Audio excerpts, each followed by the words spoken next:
Olá pessoal, bom dia. Eu sou o professor Fábio e a gente vai ter mais uma aula nossa de história. A gente teve agora recentemente, dia 20 de dezembro, a celebração sobre o Dia da Consciência Negra. Então houve várias celebrações, várias comemorações para lembrar essa data tão importante, né? Que é a conscientização e a valorização da cultura afro-brasileira. Mas, observando também uma outra população que precisa de cuidados, precisa de atenção, quando a gente vê essa foto aqui, o que a gente vê, o que a gente pensa, o que a gente observa com ela? A gente está vendo aí vários indígenas com placa contra a medida provisória, 490. Na verdade, o projeto de lei 490. E o que é o projeto de lei 490? Vocês já ouviram falar alguma coisa? Vocês sabem do que se trata? Então, o projeto de lei 490, ele cria um marco regulatório para as demarcações de terras indígenas. E as terras que já foram ou comprovadamente ocupadas até o dia 5 de outubro de 88, data da promulgação da Constituição, elas vão ter direito a serem votadas em plenário no Congresso. As terras posteriormente ocupadas, ou que comprove a ocupação posterior a essa data, não vão ter mais direito. A mesma coisa, ampliação de reserva indígena, também não vai mais poder ampliar as reservas já existentes. Então, assim, a gente está observando aí um retrocesso na questão dos indígenas. Mas falando em indígena, vamos voltar um pouquinho no tempo, a época dos colonizadores, quando chegaram aqui no continente americano, lá em 1492, quando Cristóvão Colombo chegou ao continente americano. E aí a gente tem alguns povos que a gente precisa conhecer, algumas etnias indígenas, ou como muita gente chama, ou como a gente vê nas literaturas, impérios indígenas. O Império Maia, o Império Azteca, lá na região que hoje a gente conhece como México, e o Império Inca, que a gente conhece aqui na América do Sul. Por falar no Império Azteca, a gente tem aqui, o calendário azteca. O calendário azteca, na verdade, os aztecas, eles eram um povo muito inteligente. Eles tinham conhecimento de matemática. Eles tinham conhecimentos. Eles conseguiam identificar, através do calendário, as estações do ano. Então, eles conseguiam fazer com que... Qual era a melhor época para poder fazer colheita, qual era a melhor época para poder plantar. E os aztecas, eles tinham uma característica que eles fizeram um comércio de longa distância. Eles tinham um império, um território muito grande, no que hoje a gente conhece como México. E para percorrer as longas distâncias, eles faziam um comércio. Eles conseguiam atravessar todo o território para poder fazer um comércio. E eles usavam como moeda o ouro em pó, eles usavam lascas de cobre, eles usavam sementes de cacau, tudo isso como moeda de troca. Às vezes até mesmo a troca direta de produtos, quando eles comercializavam. Os astecas, eles...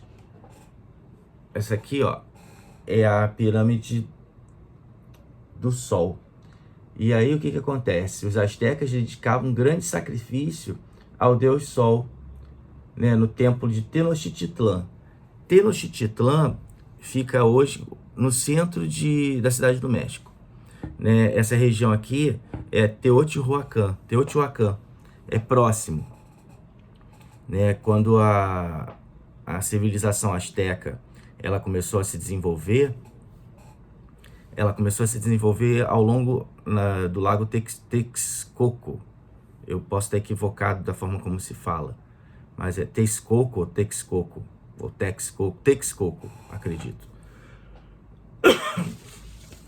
E ao longo desse lago, né, eles desenvolveram a sua cidade e depois ao expandir, eles foram até Teotihuacan e na Pirâmide do Sol eles faziam celebrações, eles faziam rituais, né, do povo e suas divindades, né, e a Pirâmide do Sol ela é a terceira maior pirâmide do mundo.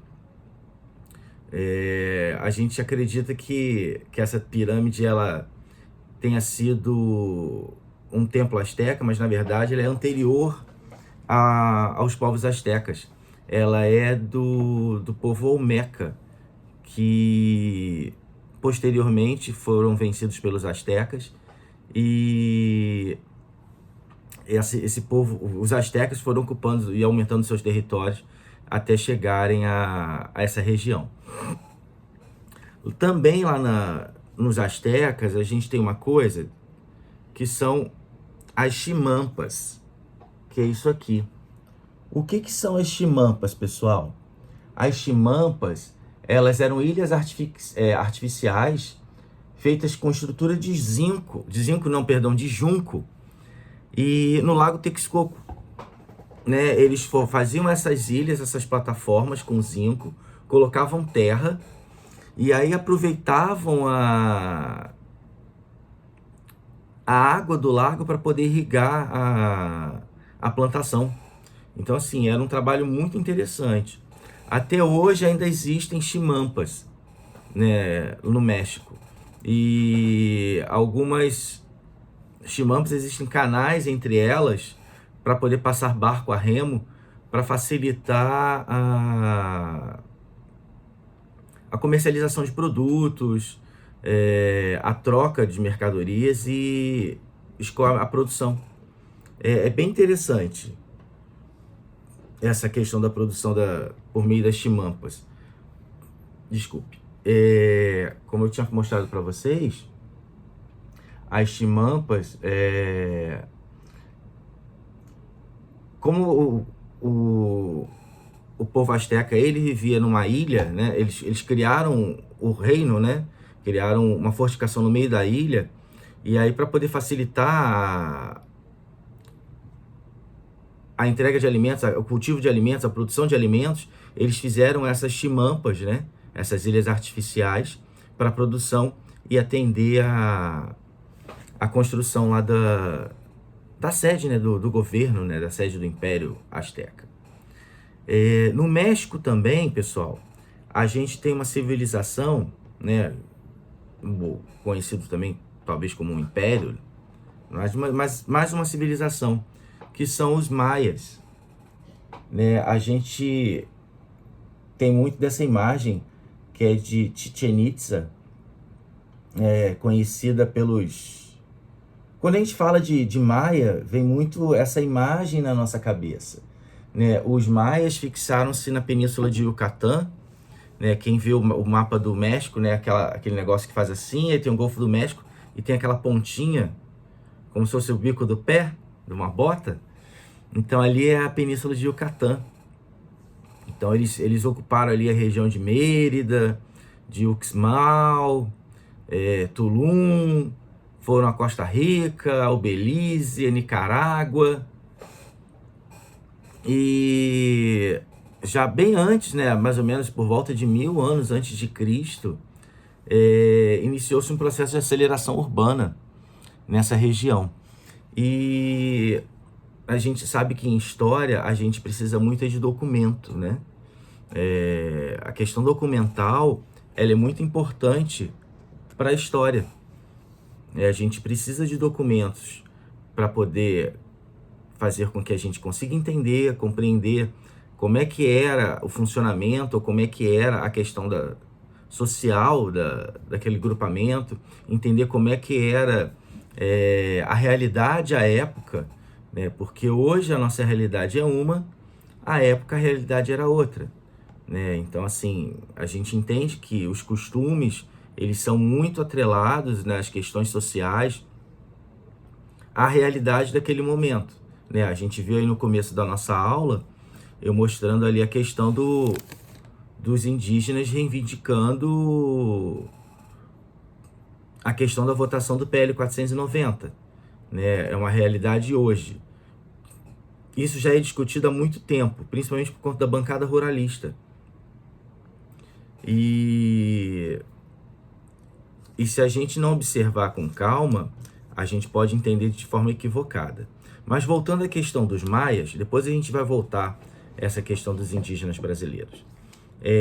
Com relação aos maias, eles, como eu estava falando da questão do documento, não há muita documentação que possa servir de informação sobre os maias, né? Muita coisa, não há muito registro, né? A gente consegue observar que os maias foram um grupamento indígena, né? Pode-se dizer assim, muito inteligente. Eles tinham um sistema matemático muito eficiente, né? Eles conseguiam fazer cálculos matemáticos, inclusive tinham simbologias para determinar valores, determinar números, inclusive o zero. Os maias também foram famosos por conta do calendário maia, assim como eu mostrei há pouco, o calendário asteca. O calendário maia é muito interessante, porque ele era capaz de colocar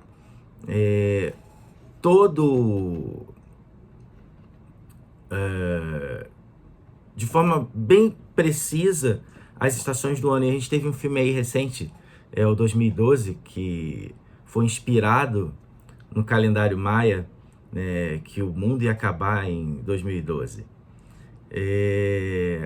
Uma coisa que fez com que os maias deixassem, né, não digo deixar de existir, mas uma coisa que era ruim na população maia era o sistema de produção agrícola. Eles usavam um sistema chamado coivara, né? E muitos indígenas brasileiros, a gente vai falar mais à frente sobre isso, mas muitos indígenas brasileiros também usavam esse método chamado coivara. O que é o método coivara? O coivara, ele consiste num bastão para cavar o solo. Você semeava com bastão para cavar o solo e você fazia clareiras com queimadas. Não muito diferente de hoje em dia, né, pessoal? Que a gente viu aí a floresta amazônica, a gente viu aí a região do Cerrado, né, do Pantanal. E só um minutinho, gente, por favor. Tudo pegando fogo, a floresta pegando fogo, a mata pegando fogo, né? Nem um pouco diferente do que a gente vê hoje em dia. E isso fazia com que o solo se desgastasse muito rápido. Tinha um problema muito grande de desgastar o solo, e aí com isso eles precisavam buscar outro território, né? Isso também aconteceu com os indígenas brasileiros. Os maias foram redescobertos agora no século XX, porque muitas coisas que pertenciam, né, algumas construções, alguns templos, eles ficaram encobertos por vegetação, né? A gente não conseguia vê-los durante esse longo tempo, e aí eles foram meio que redescobertos agora com pesquisa, né, com visitação. Mas o que não aparecia é porque muitas das construções dos maias, elas estavam escondidas por meio da mata, né? E uma coisa muito interessante dos maias, deixa eu só abrir aqui, por favor. Os maias praticavam um esporte, deixa eu abrir aqui, que é esse aqui. Ele se chama Poktapoke. O Poktapoke, ele é como se fosse um futebol, né? Não sei se vocês estão vendo aqui uma argola. Essa argola aqui, ela servia como se fosse um gol. E aí o Poke-Tapoke era um jogo que durava às vezes dias, né? E a equipe que perdia, ela era sacrificada, né? Era um jogo violento, né? Não era um jogo para fracos, como a gente pode brincar, né? Porque o Poke-Tapoke, ele era feito com bola de... Na verdade, ele era feito com uma borracha, com um látex, e aí pesava em torno de 3 a 4 quilos. Então você não podia botar o pé, você podia usar a barriga, podia usar a coxa, você podia usar barriga, coxa... Você não podia botar a mão na bola, não podia chutar a bola.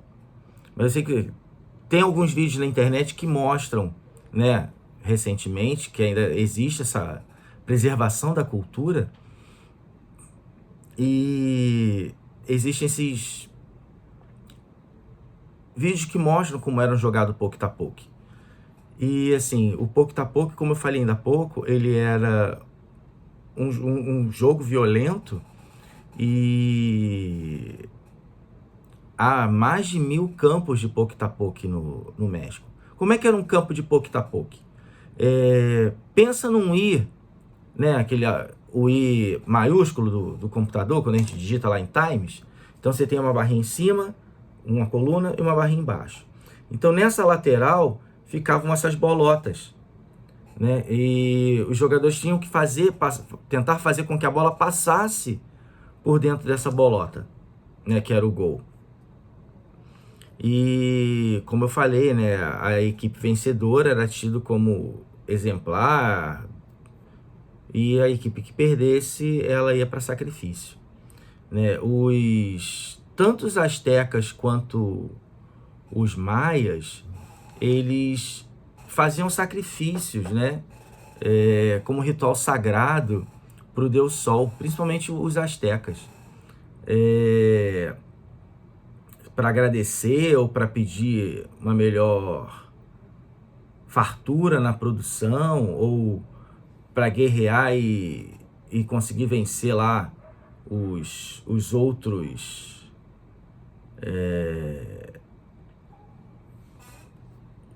as outras etnias, os inimigos, né, de uma maneira assim. E voltando aqui à pirâmide de Chichén Itzá, né, para vocês verem como é que é a engenhosidade dos maias. Essa pirâmide, ela tem 30 metros de altura, e cada lado dela, ela possui uma escadaria de 91 degraus, com mais um que é o topo, complementando assim 365, né? 365 dias do ano. E no equinócio da primavera e no equinócio do outono, tem um determinado, no dia do equinócio, né, no determinado horário, na escadaria, a sombra da escadaria faz com que se mostre as costas de uma serpente, né? Que essa pirâmide de Chichén Itzá, ela é em homenagem a Kukulcán.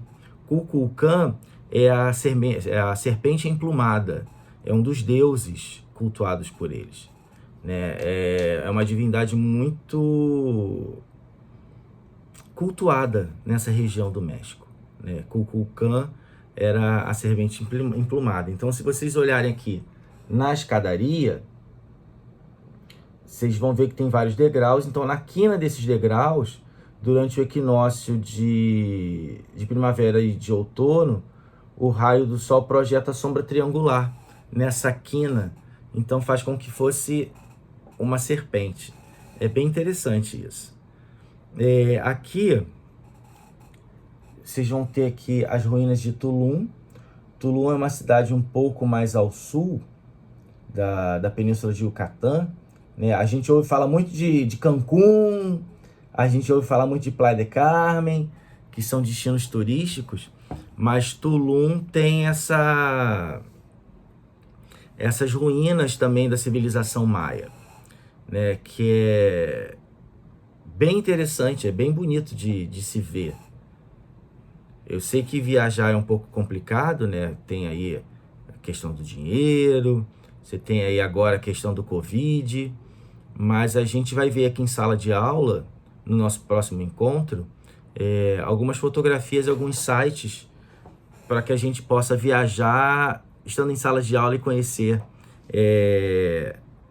esses documentos históricos, essas fotografias que para a gente aprender um pouco mais sobre essas culturas. Mas voltando aqui, então a gente viu, né, a civilização asteca, que é na cidade do México, em que eles ocupavam à época a região de Tenochtitlán. A gente viu a civilização maia, que ocupava a península de Yucatán. E a gente também vai ver agora os incas, né? A gente ouve muito falar de Machu Picchu, né? Que Machu Picchu é uma terra sagrada, que Machu Picchu tem vibrações, que tem um caminho em São Tomé das Letras que liga até Machu Picchu. Para quem não sabe, São Tomé das Letras fica em Minas Gerais. É uma região bem tranquila, bem legal, com muitas cachoeiras. Então, assim, Machu Picchu é uma região que tem muitos mistérios, né? Envolve muitos mistérios. E aí é com relação à civilização inca, né? Antes de eu começar a falar da civilização inca, tanto a civilização asteca quanto a civilização inca, elas sofreram muito com a chegada do colonizador europeu. Belicamente falando, os colonizadores europeus eles estavam muito bem armados, né? Eles já tinham domínio da arma de fogo. E, paralelo a isso, muitos indígenas foram dizimados por questões de doença. Uma simples gripe, que hoje para a gente um mero resfriado, para os indígenas podia ser fatal. Eles não tinham anticorpos, eles não estavam preparados fisicamente para aquele tipo de questão, né? Então, assim, uma simples gripe para o indígena era fatal. Então, muitos morreram nos embates bélicos, mas muitos morreram por conta de doença. E aí, em 1500, ou melhor, antes de a gente chegar em 1537, o Império Inca, ele ocupou a região que ia lá da Colômbia até o Chile e noroeste da Argentina, né? Era um povo andino, era um povo que vivia na Cordilheira dos Andes. E aí os incas, né, que na verdade Inca era o chefe supremo, né? Na verdade o nome do povo era Quechua, né? Os Quechuas, na verdade, o líder, né, como se fosse o imperador Quechua, o nome dele ele era chamado de Inca. Então ficou-se o nome, né, de Império Inca por conta do imperador, mas na verdade a civilização era Quechua. Muitos hoje em dia, né, muitos descendentes de indígenas, eles ainda falam essa língua, né, o Quechua.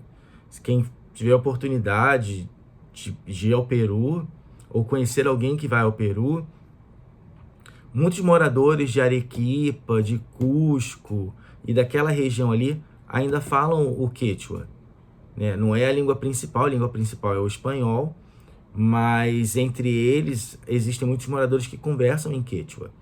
E aí, como não havia uma escrita, né, não há como você ter um registro muito grande de informação sobre essa civilização, né? O que há de registro sobre os incas são relatos e escritos feitos pelos espanhóis invasores. E aí, quando eu falei para vocês de 1537, foi quando Cusco foi ocupado pelos espanhóis, né? O Império Inca sucumbiu aos espanhóis em 1537.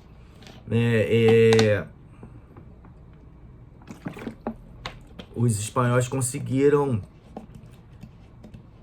acabar com a cidade de Cusco, colocaram abaixo quase todas as construções existentes, e em cima delas fizeram construções nos moldes espanhóis, nos moldes europeus, né? Então, assim, se você vai a Cusco hoje em dia, você não vai ver construção da época do Império Inca. Você vai ver construção seguindo os moldes espanhóis. E aí, assim, Cusco foi saqueado, foi destruído, e em cima da cidade foi construído praticamente uma nova cidade. E o Império Inca, ele foi muito famoso também por conta disso aqui, ó.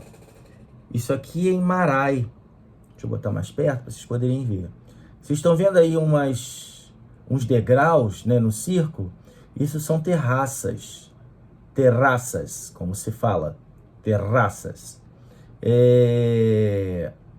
Era um sistema de plantação muito importante, né? As condições na região andina, ela é muito adversa por conta da altitude. Faz muito frio, venta, tem época que não chove muito, por conta também do solo ser inclinado, pode ter a questão da erosão, e aí destruir toda a lavoura. Então o que eles fizeram? Eles cavaram esses terraços em curva para poder aproveitar melhor a incidência do sol, o vento. Então, assim, eles tinham esse conhecimento, por mais que a gente pense, o indígena não tem conhecimento, até porque é errado chamar o indígena de índio, né? O índio, essa denominação é porque eles achavam que aqui seria a Índia, né? Então o índio era o habitante da Índia. Mas, na verdade, quando a gente fala desses povos, a gente tem que usar a terminologia indígena. E assim, até hoje, né, são feitos esses cultivos sob a forma de terraça, lá no Peru. E nessas terraças eles plantavam milho, batata. No Peru existem 70 tipos de batata, né? Não sei quantos tipos de milho. Então eles plantavam, de acordo com o nível, milho, batata. Acho que batata ficava mais embaixo. Então tinha milho, amendoim e batata. Mas existiam outras coisas que eles cultivavam, não eram só isso. E aí essas camadas, esses níveis, eles faziam uma melhor irrigação no solo, porque de camada em camada, em camada, em camada. Entendeu? Uma outra coisa também que a gente falou ainda há pouco do Peru, né? E aí a gente tem aqui Machu Picchu, né? A gente tem a cidade de Machu Picchu. Quando a gente fala do Império Inca, vem muito essa imagem para a gente, né, da cidade, né, que era Machu Picchu, na verdade, era um templo, né, de adoração dos deuses. Era uma cidade, mas era uma cidade religiosa. E aí Machu Picchu ficou muito tempo escondida por conta da vegetação. Era um local de difícil acesso, né? Não era tão simples você poder chegar até lá.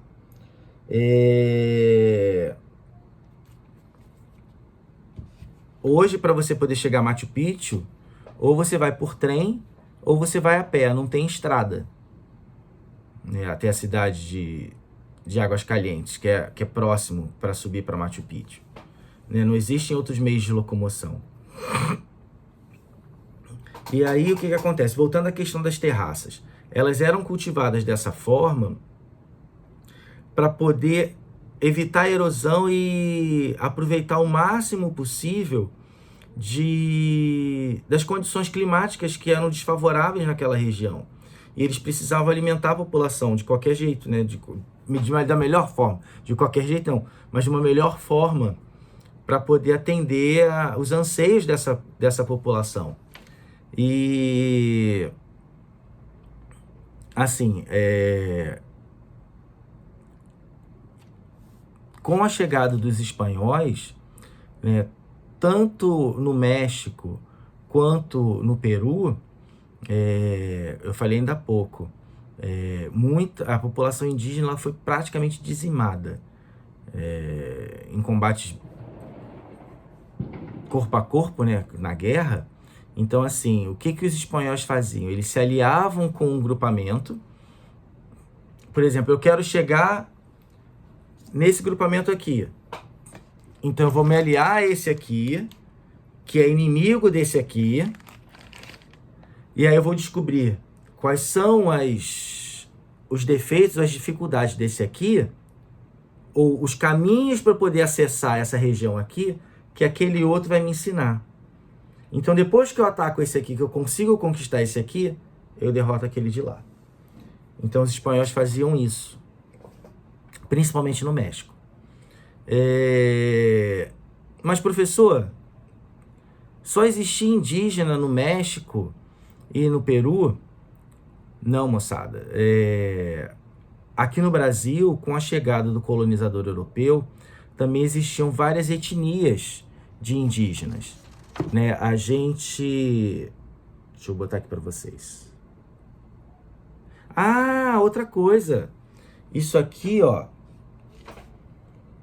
é um sistema de irrigação, né? Os incas, eles eram extremamente inteligentes, né? A arquitetura deles era extremamente inteligente, era muito precisa. Eles construíam os seus templos, as suas casas com blocos milimetricamente cortados. Então eles encaixavam uma pedra na outra, sem precisar de rejunte, de cimento, nem nada. Era tudo encaixado. Então isso aqui, ó, se vocês veem ali, ó, tem... aqui, ó, tem tipo uma pedrinha. Eu quero fechar momentaneamente esse acesso aqui. Era encaixado uma pedra aqui e a água toda seguia o seu fluxo. Então, assim, era muito bem engenhoso, né? As construções do Império Inca eram muito bem elaboradas, né? Eles conseguiam fazer com que, por ser uma região fria, então eles tinham 2 espaços na casinha, né, para entrar ar, para aquecer durante o dia, e aí à noite eles fechavam essas saídas para o ar quente não sair, para poder manter aquecido aquele espaço internamente durante a noite, né? É muita engenhosidade e a gente achar que o povo não tinha esse grau de conhecimento. Mas como a gente falou ainda, que eu estava começando a falar de Brasil, né? Quando a gente fala de Brasil, né, hoje isso aqui é o território brasileiro, mas a gente sabe que quando o português chegou, ele chegou mais ou menos aqui, nessa região. Aqui assim, mais ou menos. E essa era mais ou menos uma perspectiva da população indígena que ocupava o território brasileiro. A gente vê aqui, em rosa no litoral, os tupis. A gente vê aqui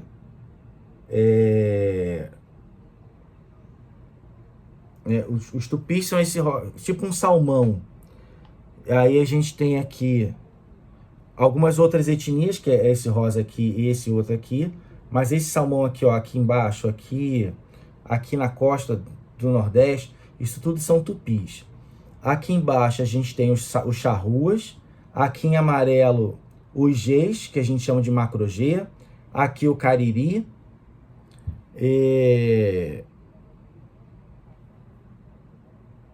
Eu não estou conseguindo enxergar. Tá. Aqui em azul, os panos.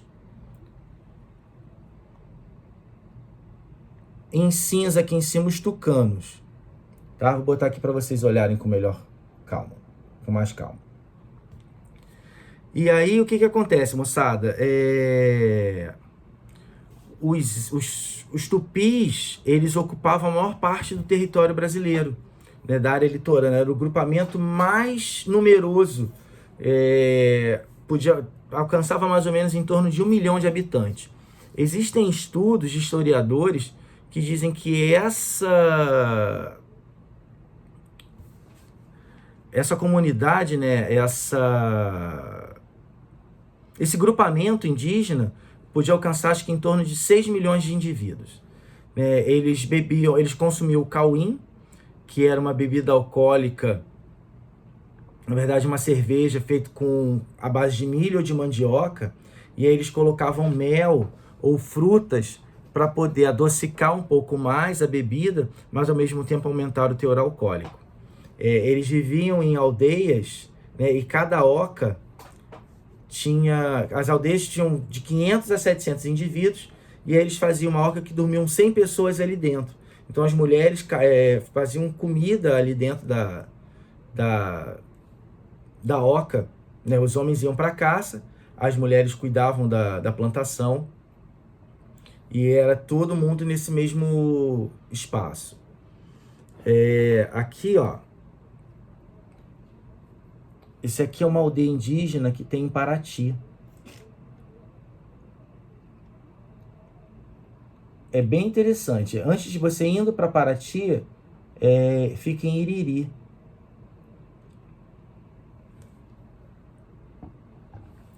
E né, os tupis, a gente tem assim uma coisa engraçada, que quando os portugueses chegaram aqui, ocuparam a região do Rio de Janeiro, eles se assustaram com canibalismo, né? Que para os europeus era uma coisa muito estranha, muito diferente. E para os indígenas era uma coisa natural. Mas eles não faziam canibalismo num ato de comer, de se alimentar. Não era uma coisa corriqueira. Eles acreditavam que comer a carne de um guerreiro inimigo, eles ao mesmo tempo estavam adquirindo aquela energia, adquirindo aquela força do inimigo, mas ao mesmo tempo eles estavam saudando, né, glorificando os guerreiros mortos em batalha, né, os seus soldados que foram mortos durante aquela batalha. E para os tupis, os indígenas que não falavam a língua tupi eram chamados de tapuias, né? Os tapuias podiam ser os geis, na verdade, assim, tapuia era conhecido assim, aquele que não fala a nossa língua. Então, se não falasse a língua tupi, né, o guarani, era considerado como um tapuia. E aí, assim, aqui na Ilha do Governador, que a gente hoje conhece como Ilha do Governador, a gente tem tinha os tupinambás que guerreavam com uma outra etnia tupi, que eram... a gente tem aqui na região do Rio de Janeiro, né, os tamoios que viviam ali na região de Cabo Frio. Você tinha os tupinambás que viviam na Ilha do Governador. A gente tinha também um subgrupo que eram os tupiniquins, tabajaras e outros. Esses indígenas, eles pertenciam ao grande grupo dos tupis. E assim, eles eram um grupo nômade, né? Eles viviam de um semi-sedentarismo, eles viviam da caça, viviam da pesca, então enquanto esgotava aquele produto, né, daquela região, eles migravam para uma outra localidade. A gente viu também, né, naquele mapa que eu mostrei para vocês, o Macro-G. O Macro-G também era um grande grupamento indígena. Eles viviam ao longo dos rios, então eles pescavam, coletavam frutas, plantavam feijão, plantavam milho, mandioca. E aí a gente tem dentro do grupamento G, né, os chavantes, a gente tem os caiapós, a gente tem os bororôs, que ocuparam a região do Planalto Central. E mais para o sul do país, a gente tem o Caiagangue e o Xocienge. Xocienge. Eu não sei como é que fala, né? Eu posso estar equivocado na forma de falar. Os caiapós, né, lá nos anos de 1740, 1750, eles se opunham aos brancos, né, porque os brancos começaram a descobrir ouro na região deles. E aí o que aconteceu, né? Isso lá em Goiás. E os caiapós conseguiram expulsar os os desbravadores, né, os colonizadores daquela região. E aí o que aconteceu, né? Formou-se um grupamento de bandeirantes com alguns outros indígenas, né, um exército de... Esses outros indígenas, eles eram os exércitos de bastardos, que eram miscigenados de colonizadores com indígenas. E foram liderados por Antônio Pires de Campos. Depois de 4 anos de tentativa, eles conseguiram retomar essa região e conseguiram novamente extrair ouro da região dos Caiapós. Né? Mais ao sul do Brasil, né, que a gente viu lá onde hoje a gente conhece como Rio Grande do Sul, mas na verdade a gente tinha ali naquela região uma etnia chamada Charrua. Os Charruas ocupavam o que hoje a gente entende como Rio Grande do Sul, o Nordeste da Argentina, o Uruguai, e aí eles eram os habitantes que viviam nessa região. E já no século XVI, os espanhóis passaram a ter contato com essa etnia. Né? Já no século XVI, eles começaram a fazer algumas fundações às margens do rio Uruguai e, consequentemente, os índios foram mudando, foram avançando para dentro do território. Eles foram sendo expulsos da sua região. Né? Os charruas, eles tinham uma característica, né? Eles tinham um corpo mediano, eram extremamente parrudos, fortes.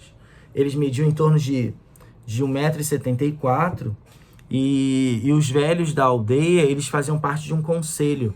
Né? Eles eram muito respeitados dentro dessa comunidade, dentro dessa etnia.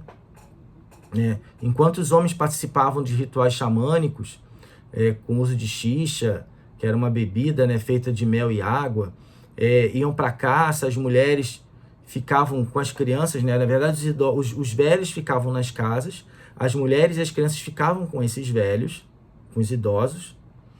E assim, os homens mais velhos das famílias é que eram os mais respeitados, né? Eram ouvidos os conselhos deles. E hoje em dia existe um projeto no Rio Grande do Sul de resgate dessa cultura, e muitas pessoas se veem como descendentes dos charruas, apesar de eles terem sido tidos como exterminados, mas existe ainda alguns projetos no Rio Grande do Sul de valorização dessa cultura, né, de redescoberta e de pertencimento dessa identidade indígena. Em 2007, né, a FUNAI, para quem não sabe, a FUNAI é a Fundação Nacional do Índio, é ela que cuida dessas questões do indígena. E aí existe um projeto lá em São Miguel das Missões, no Rio Grande do Sul, justamente para valorização dessa cultura, né? Em Santo Ângelo, São Borja, para valorização do indígena charrua. E a FUNAI, ela foi criada em 1967 para promover e proteger o direito do indígena, né? Delimitar, identificar regiões, os locais de demarcação deles, demarcar as terras indígenas e regularizar essas regiões. Né? Hoje, com o atual do governo, a gente está em 2021, a FUNAI está um pouco desprestigiada, né? Vocês viram aí no começo da nossa aula, né, os indígenas reivindicando que não seja aprovado o PL 490, né, porque isso é um retrocesso de toda uma política que vinha sendo feita de reconhecimento dessa população, desse povo, né, que é o nosso povo autóctone, é o povo originário daqui do que hoje a gente conhece como Brasil. E quem já foi em Cabo Frio, né, mudando agora um pouquinho do foco, né, a gente tem o sambaqui. O sambaqui nada mais é do que um monte artificial, que são vestígios de conchas, de ostras, de ossos, de fragmentos de objetos de cerâmica.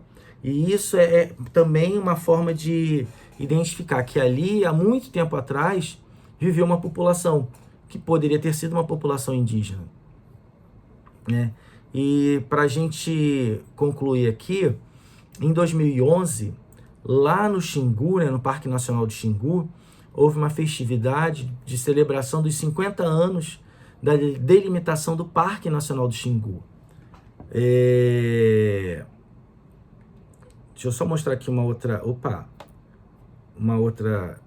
Essa aldeia aqui, ó, ela é lá em Maricá.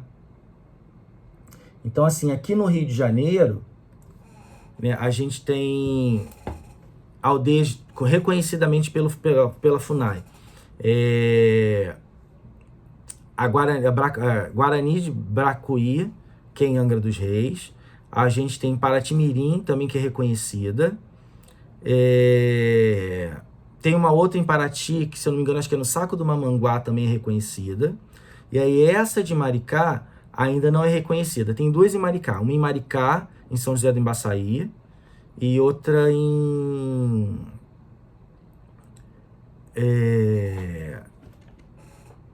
Itaipuaçu.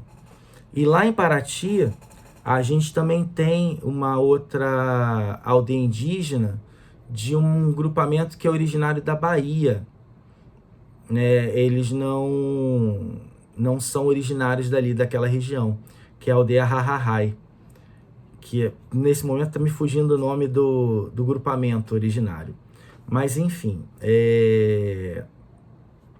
E aí, assim, nesse Parque Nacional de Xingu, nessa festividade em 2011, eles estavam celebrando lá os 50 anos da criação dessa etnia do parque, e aí eles dançaram, tipo, teve disputa de combate, né, de força, e foi conhecido como o primeiro festival de culturas xinguanas, né? E assim, houve a presença de crianças nesse evento, que é justamente para garantir o envolvimento e a perpetuação dessas culturas e tradições. Ok, moçada? Eu espero que vocês tenham conseguido entender um pouco mais sobre os indígenas, né, aqui do continente americano. E o que eu vou pedir para vocês é o seguinte: que vocês se dividam em grupos, e aí vocês vão pesquisar as etnias que existiam no Brasil, né? Tupi, Gê, Charrua, Cariri. E cada grupo vai falar de uma etnia específica, tá? E aí vocês vão apresentar isso na próxima aula. Tá bom, pessoal? Bom dia para vocês e até o nosso próximo encontro.